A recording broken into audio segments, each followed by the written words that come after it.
The Smiley J Artist Zone, a platform for and about independent artists, music, interviews, and much, much more. Now, give it up, your host, Smiley J.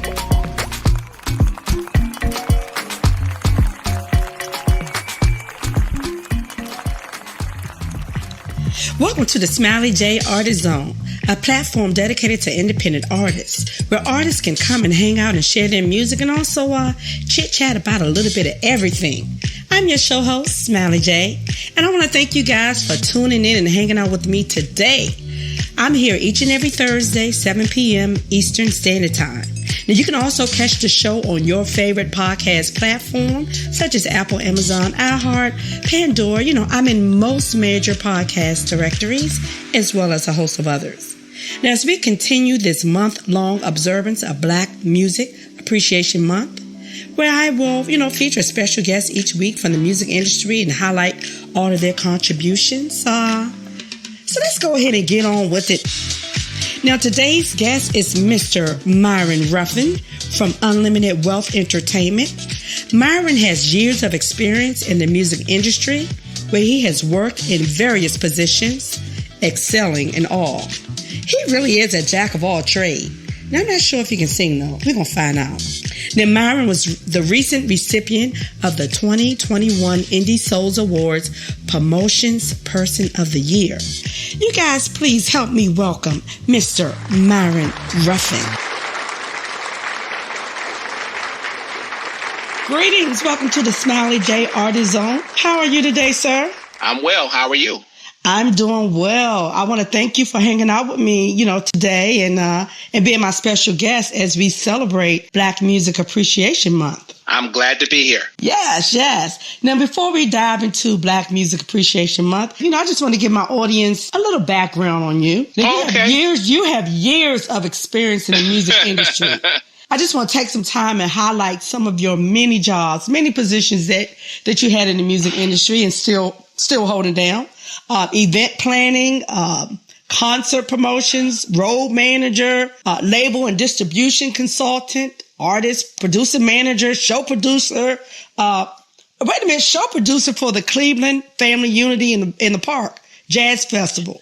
Yep, Family Unity in the Park concert and fireworks. Now, at Luke Easter Park, and Luke Easter was the third African-American baseball player in the major leagues after Jackie Robinson and Larry Doby, and they named the park after him.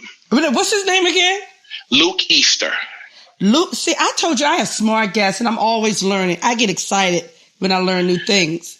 Yeah, he was a Cleveland Indian, and Larry Doby was a Cleveland Indian as well, and he was the second player, African-American player to make it into the major leagues. He was the first in the American League.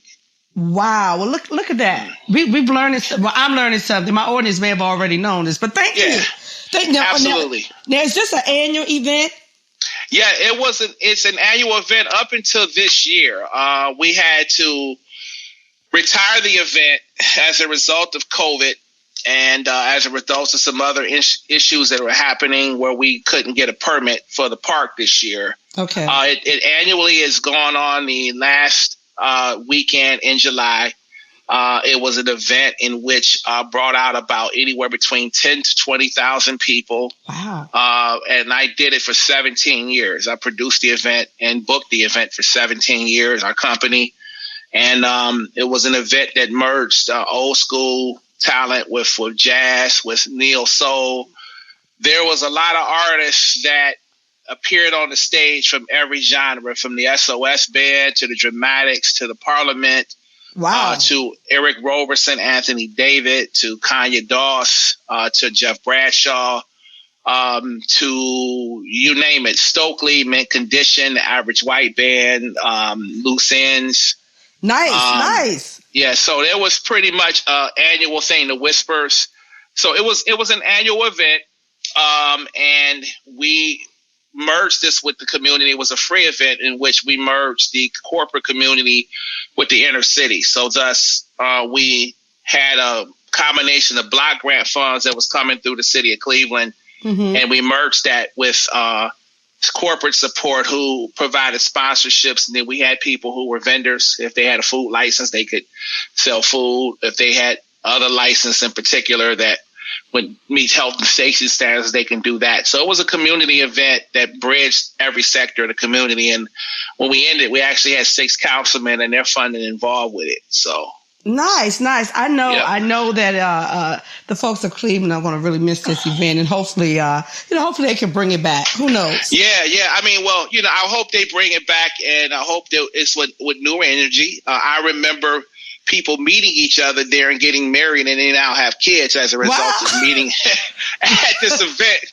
A real connected event, huh? A real connected event, and that's the beauty of it. And my daughter's 21 years old now. She just graduated from college, and she was a baby when I first started doing. Well, congratulations to your daughter, and I know you must be very proud. That's a yeah. She's entering into another phase of her life and going to graduate school at Rice University in the fall in Houston. All right, what's her name?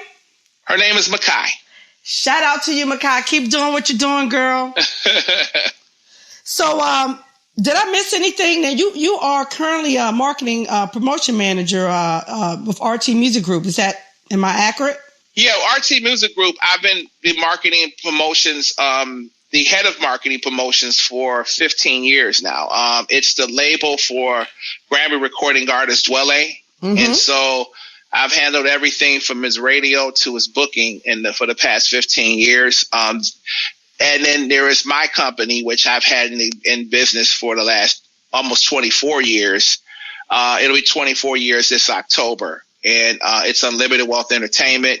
We're a multimedia company that specializes in events planning, concert promotion, and music marketing and promotion. So we actually, just like a screenplay writer will write the screenplays for movies, we actually write a lot of the setup for a lot of artist releases. In particular, in doing that as well, we set up their radio campaigns and a lot of their marketing campaigns and their online and digital promotions as well. So that was the first aspect of the business that we had focused on for the first 10 years. Mm-hmm. Then what ultimately happened was, like all of people who want to get wiser in this, is you sit down with your accountant and see how can I open up more business and bring in more revenue. Well, I just so happened at the time was referring a lot of business to a lot of individuals in the business who I was under the impression was responsible for, would be responsible in booking a lot of talent that in Black music that we were often involved with. And it just came to a point where if artists didn't have new records out, there was no reason for these people to even lift a finger to book them. Well, and so, that makes sense. Well, it does and it doesn't. Because if you take a group that has a catalog, they should be able to work whether they have a record. That's different. Yeah, that's totally different. Yeah. So we had artists like that who we built careers with. I mean, Kanye Dawson's on our 9th album now. Anthony David, I've worked with for 9 years in managing him. And they obviously have catalog of music. They have an enormous catalog, Dwelle and whatnot. So ultimately, he showed me the number on a piece of paper on how much money was going out the door to people who after a while, it wasn't up for me to say that they deserved to make that or not. But the facts were that it spelled out that that wasn't a job that they were cut out to do. So we began to bring that back into play because we were already producing many shows anyway. Family in the Park, as we mentioned, the ATL Soul Life Music Festival, which I co-produced for Jeremy Hill of Royal Entertainment. And then also the LA Soul Music Festival, the first one, which we brokered talent for, which was Mark Douglas's event out at the Gene Archery Museum in particular. So we were doing a lot of things around the country. I'm one of the actual lead brokers of talent that the City Winery franchise refer to in all the locations throughout the country. And so when I began to take that back indoors, then it became a real change for artists to continue working, whether they had an album out or single out or not, because they were catalog artists and there were people who were fans. They want to hear them.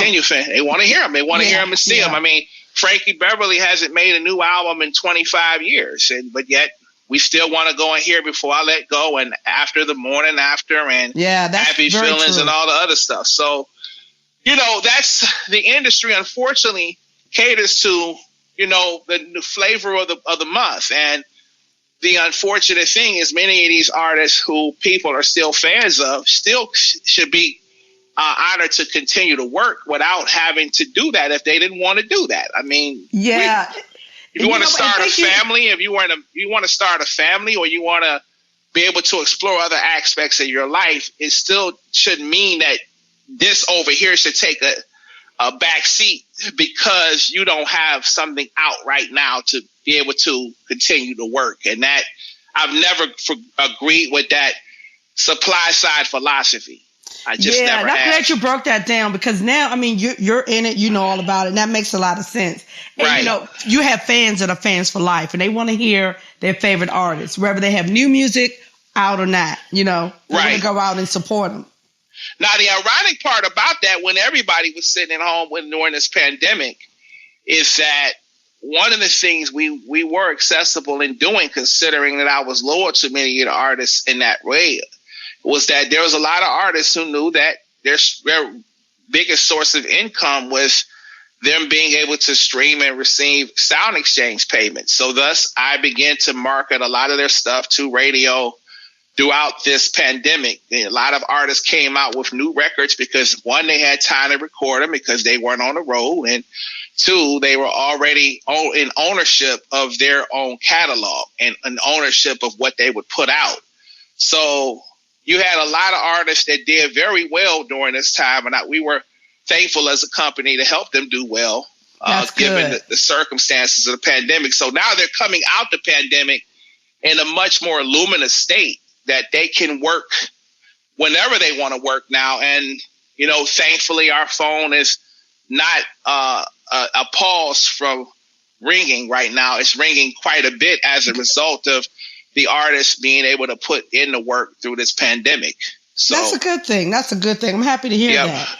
Now, I know that you obviously are no stranger to work, and right. you obviously have developed and built lots of friendships and relationships over the years in the industry, which is also a good thing. Now, I got to ask you this: in all that you do, is it difficult for you to maintain a healthy work-life balance in the midst of everything? That's an excellent question. I made it my intention when we started my company and I started to have a family that and coming from a family where my father worked from 11 at night to 7 in the morning. And so during the day, he had to sleep to get up to work again. I applauded and appreciated Thomas Ruffin to no end, and Pauline Ruffin, my mother. And my father, having a 4th grade education, 35 years he had to work from 11 to 7 in the morning. And that 20 of those 35 years, my mother never saw him at night. So I had vowed that, one, I was going to work on things that I was truly appreciating and working on.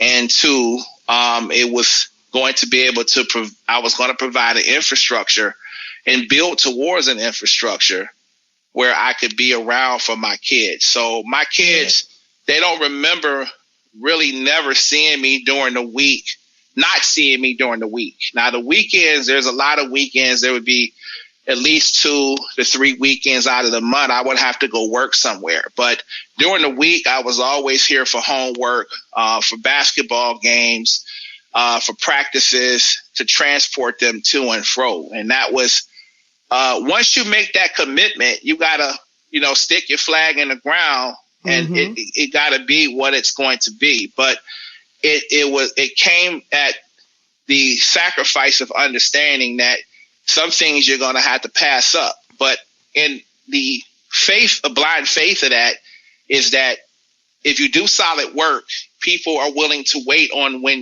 your timeline. And that's That speaks volume.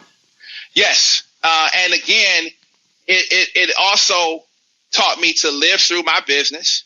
So from an accounting standpoint, I was my own bookkeeper in accounting, but if for the most part, it meant me living through the company. And a lot of times, a lot of guys who are in relationships and in marriages, they get their first payoff, and then their lady is asking them, well, aren't you going to put anything to the bills or whatever? And they're saying, no, I got to say this for the business. No, you can't do that.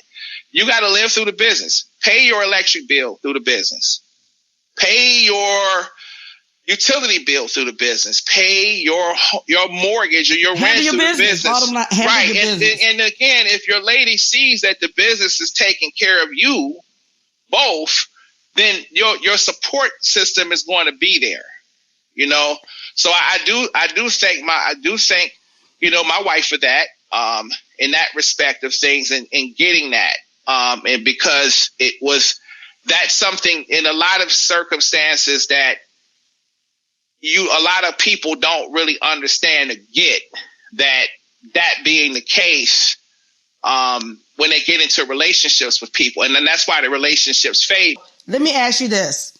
And I know this probably a lot, but if you could just scale it down, what makes a successful music promotion campaign? In terms of radio? Yes. Well, one of the things that makes a successful campaign is the artist being able to define what their objectives are. So as a company, when we sit down with artists, we want to be able to sit down with them and ask them, the first question is, what is it, your objectives you're trying to accomplish here? Are you trying to get a deal, or are you trying to sell as many records or get as many streams as you can independently and remain a company independently, and means controlling your own building and your own release schedule? And that's an important question, because a lot of people have their objectives twisted. They say they're independent, but then all of their moves and manifestations is to get a deal. Mm-hmm. So therefore, if you're not on the same page and managing expectations, then it's not going to work. But then you take artists, for instance, like Eric Roberson, who is just literally has built an empire. And I went from paying him $1,500 a date to $15,000, a date. His objectives were to just be a label and release his own music and have control of his fans and how he can better build on additional business with his fans. And so with a successful campaign with him is just being able to get him heard by more people.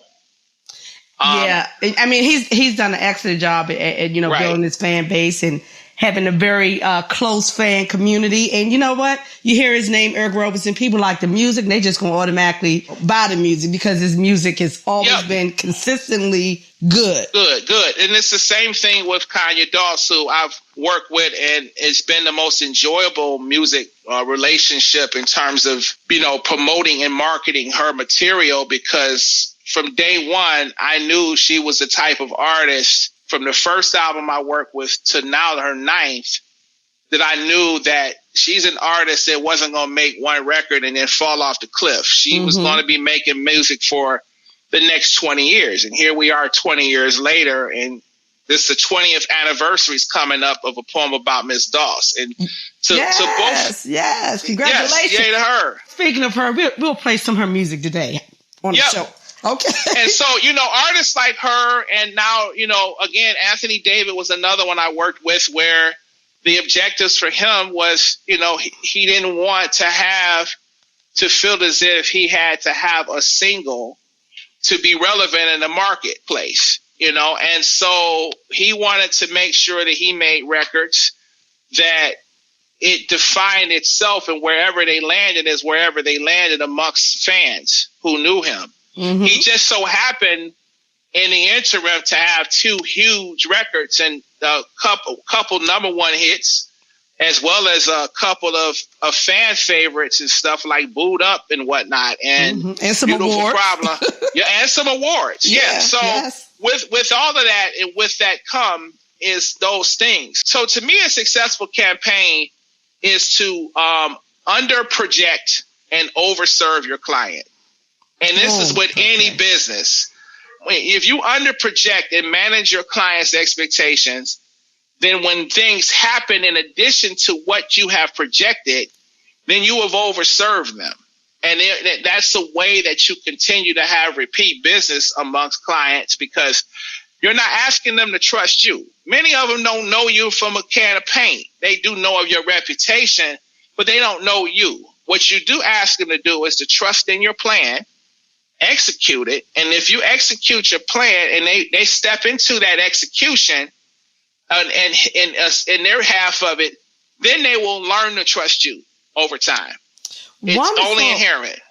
Well, you know what? Thank you for that nugget, that gem. I had to ask that question because I do have a lot of artists that listen in on the show, and I wanted them to be able to have something to take with them. Now, as we celebrate and honor Black Music Appreciation Month, Myron, what does that mean to you? And what would you say? I guess this is kind of two-part.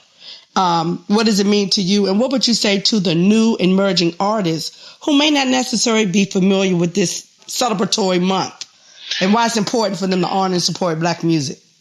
Well, that's a good question. I think, again, it's good that we have June to celebrate this month in regards to what we mean to the culture of just the country that we live in and its contribution. What Black entertainers have to begin to understand, and many of them do, but more who are coming in to follow need to understand this. Entertainment is the only exportable commodity that the United States has.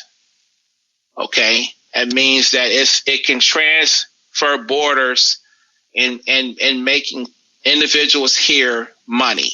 We can't export Ford, Chrysler, and GM to other countries because they have mechanisms where they make the products that they export to us.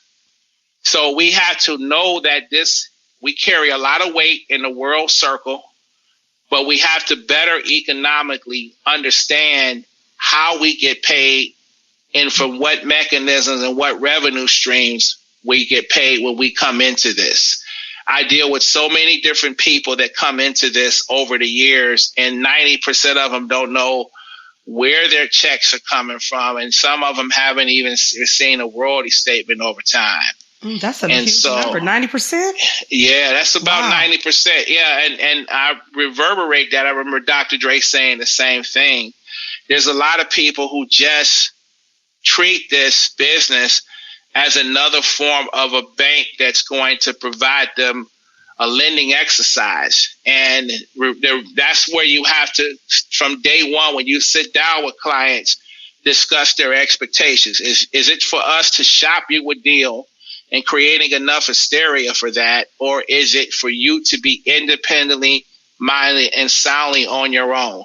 And I'll be honest with you, the artists that are independent and that have those revenue streams in place and have control of their time, they're the most happiest clients that I deal with. They don't deal with depression. They don't deal with what have you. They worry about their own business model, and they're not looking at anybody else's. Yeah, I believe that. And I think I've interviewed some of them. And I could, right. Yeah. And then they also understand that if they get in business with a major, it's a partnership. It's not the major being their boss. Mm-hmm. It's about the major buying into their audience. That's what that is. It's not about them auditioning for an audience that the major can't even produce for them. Because they've already created their, gotcha. And this is for any business. I mean, if you creating, for instance, a box of cornflakes that everybody likes, and Walmart comes to you and says, we want to have your cornflakes in our store.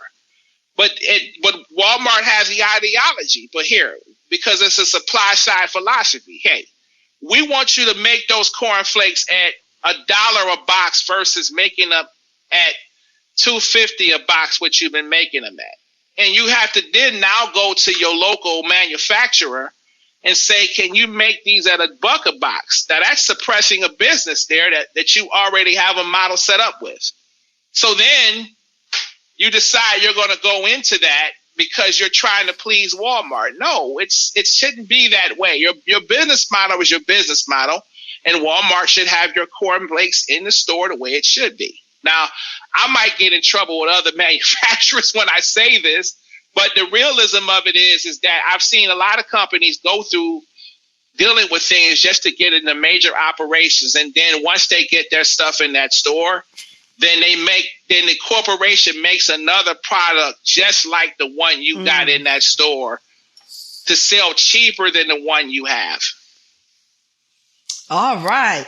You broke that all the way down. I love that. I love it. And I hope that someone, some folks out there listening get that and understand that. Yeah. I mean, it's just about understanding your value and your worth and understanding your audience and have product knowledge of your audience. Because if you do, then there's no one that's going to ever be able to defeat the course that you're on.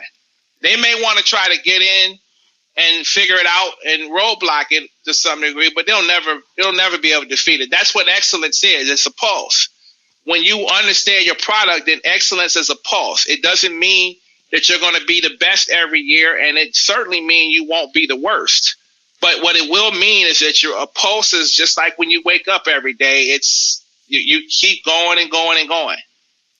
I really appreciate you sharing, your knowledge and just breaking it down. It seems so simple, but it really isn't. To the person who doesn't know and don't invest in the time to educate and learn about it, yes, you're creating music, but it's very important that you know the business, know the business of the music and know, what's ahead so that you don't fall victim of a lot of things. Yeah, exactly. And the writer Fran Lebowitz said it best. She said it's too much democracy in the culture and not enough in society. And the thing about it is that what she meant is that everybody who felt like they should be writing a book should not be writing a book. Okay. So you have to begin to understand, are you cut out for certain things? Because if you're not, then, don't fake the funk and feeling as if you are, and be very real about your expectations when you manage them. If it's something you wanted to do. So I got to ask you this question because the time is winding down. I have two questions I want to ask you now. Then you have a client that comes to you and they give you their, they tell you what they want. They give you what their expectations are, what they want from you, and it's a partnership. And you hear the product, and you hear the music, and even though they know their direction, they're very clear, but the music isn't that great. Mm-hmm. So do you let them know, hey, you need to go back and do this again, or maybe the production isn't that great? How do I deal with that? Yes. I don't A&R the project. Okay. I tell them I have to listen to the music. That's the first thing we do. If I don't like the music, I would just tell them this is not going to work. Okay. It's up to them to present me something that will work, but I don't A&R it. I don't say you need to do this, this, and this. Gotcha. No. Okay. The only thing I will say if I do like it is that if it's over 3 minutes and 50 seconds, that we need to make a radio edit for it. Here is where we need to make the cuts on what you already have to where we can now get it played. Okay, but so it's radio friendly. Okay. Exactly. But I would only tell them that if it's something that we can work with. But I can't go in and solve anybody's murder mystery. Okay. So listen, thank you so much. Before we go, I do want to, I want to play a quick little game. It's just a fun game. Sure. I'm going to name an artist, and I want you to give me the first word, the first adjective, or the first word that comes to your mind. You ready? Yep. Nina Simone. Authenticity. Jay-Z. Hustler. OJ's. Cleveland. Her. Wow, that one is... Okay. I've been knowing about her since she was 9 years old because my business partner, who was Lauryn Hill's manager, to work with her. Exceptional. Okay. All right. Boom. There you have it. Thank you so much. Now listen. Yeah, thank you. Are you going to be attending or organizing or promoting any events in support of Black Music Appreciation Month? Well, we had over 30 dates that we were brokering on a calendar that were capsized by this pandemic. And we're in the process of getting many of those on right now, the calendar. Okay. We are starting that. Many of the states are opening up after July 1st, and some of them are opening up sooner. So right now, there's an enormous amount of dates that are on the calendar with Dwelle right now that we're booking. Good. That he'll be in Atlanta July 4th and 5th at City Winery. We also had to rebook the Atlanta show at Maple House Theater with Avery Sunshine and Music Soul Child. It's August 8th. And then there is also Gregory Porter, which we had to rebook from June at Maple House Theater. We do the concert series there, and that is going to be October 2nd. And,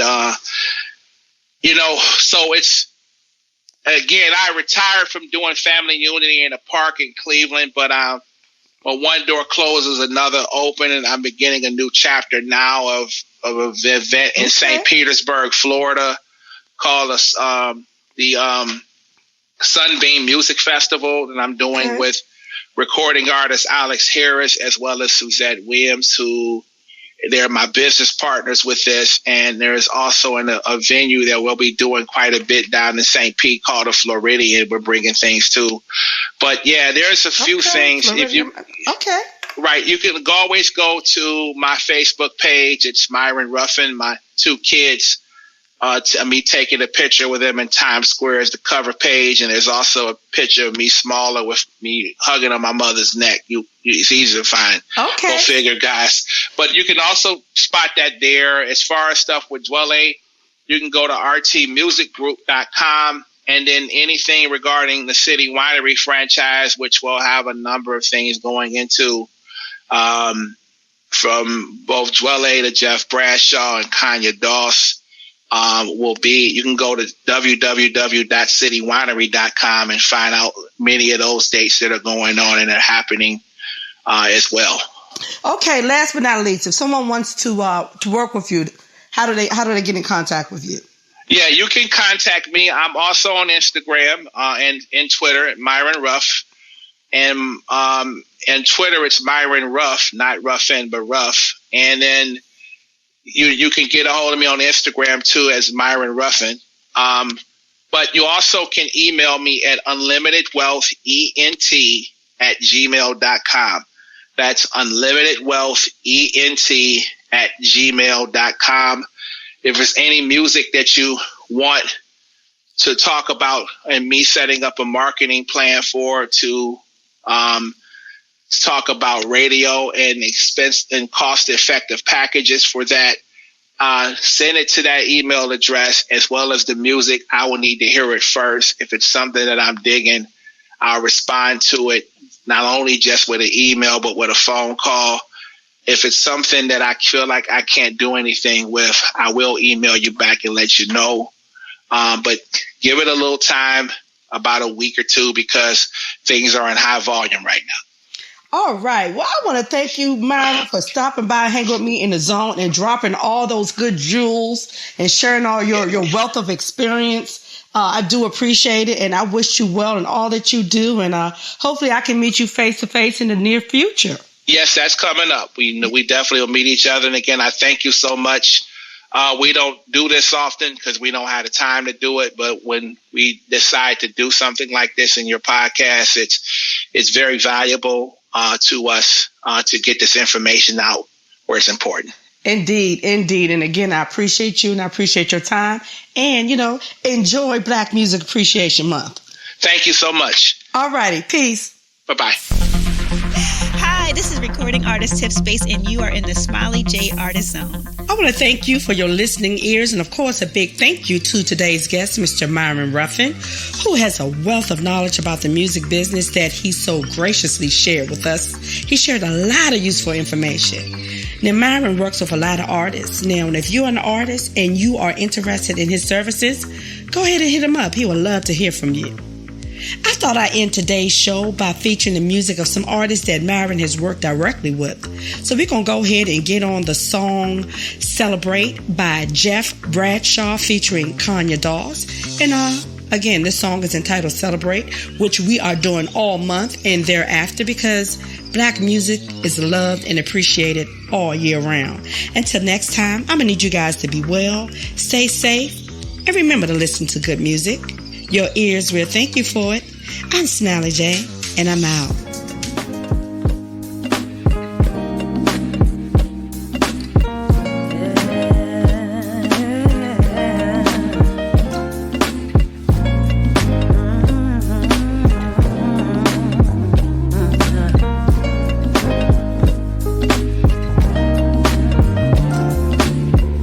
Lately he's been stressing and she's been having doubts. Pressure's getting real heavy, guess they both can't do without. How about we get away, if only for a second? Just leave our cares behind and put it all aside.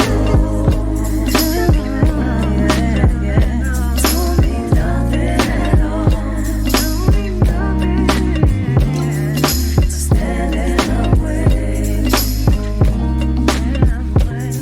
See, it just takes time. Sometimes here and now, whatever makes us smile.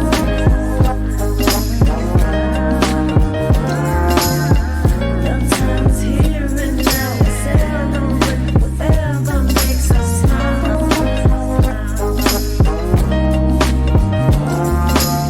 Just wanna feel liberated, feeling wild and free.